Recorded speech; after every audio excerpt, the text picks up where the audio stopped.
alaikum viewers, and welcome to another episode of Lit Literature. This is Mariam, and today we are going to talk about Oedipus, an ideal tragic hero of Aristotle. Now, in order to describe Oedipus as a tragic hero, one must begin by describing tragedy. In his Poetics, Aristotle claims that comedy shows man to be worse than what he is in real life. In tragedy, however, man is represented as better than he is in actual life.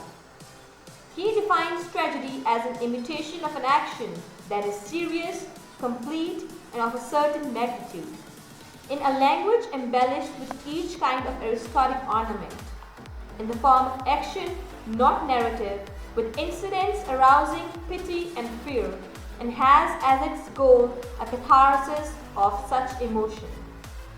Aristotle says that a tragic hero must be an important or influential man who makes an error of judgment and who must then suffer the consequences of his actions. A tragedy must consist of a variety of elements in order to truly fulfill its purpose.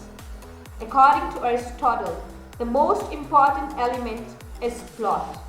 Without the events that unify all aspects, the story would not be held together. It is the actions of the tragic hero that lead to his downfall. Aristotle and subsequent critics have labeled Oedipus the ideal tragic hero. A careful examination of Oedipus and how he meets and exceeds the parameters of the tragic hero reveals that he legitimately deserves this title. Oedipus's nobility and virtue provide his first key to success as tragic hero as a larger and better version of themselves. The dynamic nature of Oedipus' nobility earns him this respect.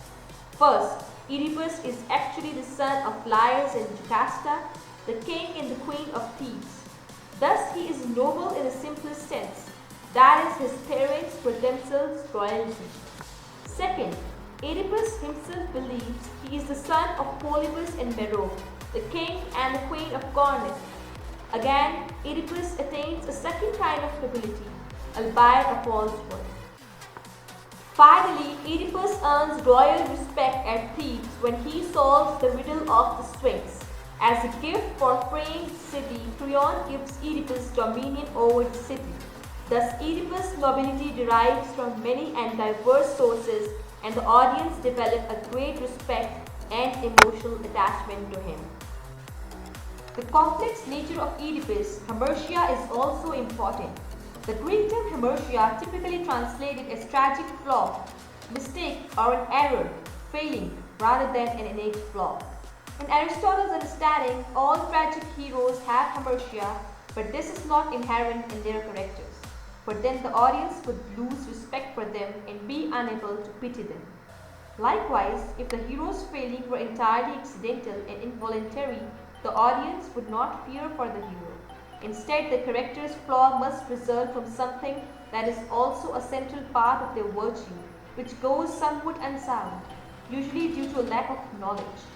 By defining the version this way, Aristotle indicates that a truly tragic hero must have a failing that is neither idiosyncratic nor arbitrary, but is somehow more deeply embedded, a kind of human failing and human weakness. Oedipus fits this precisely, for his basic flaw is his lack of knowledge about his own identity. Moreover, no amount of foresight or preemptive action could remedy Oedipus' hamartia, unlike other tragic heroes. Oedipus fears no responsibility for his flaw. The audience fears for Oedipus because nothing he does can change the tragedy's outcome. Finally, Oedipus' downfall elicits a great sense of pity from the audience. First, by blinding himself as opposed to committing suicide, Oedipus achieves a kind of surrogate death that intensifies his sufferings. He comments on the darkness, not just the literal inability to see, but also religious and intellectual darkness that he faces after the death of becoming blind. In effect, Oedipus is dead, for he receives none of the benefits of the living. At the same time, he is not dead by definition, and so his sufferings cannot end. Oedipus receives the worst of both worlds, between life and death, and he elicits greater pity from the audience. Secondly, Oedipus himself and the chorus both note that Oedipus will continue after the tragedy's conclusion. Unlike, for example, Agamemnon, Clytemnestra, Orestes, the heroes in Orestes trilogy, Oedipus' sufferings does not end with the play. Even so, the conclusion also presents a sense of closure to the play.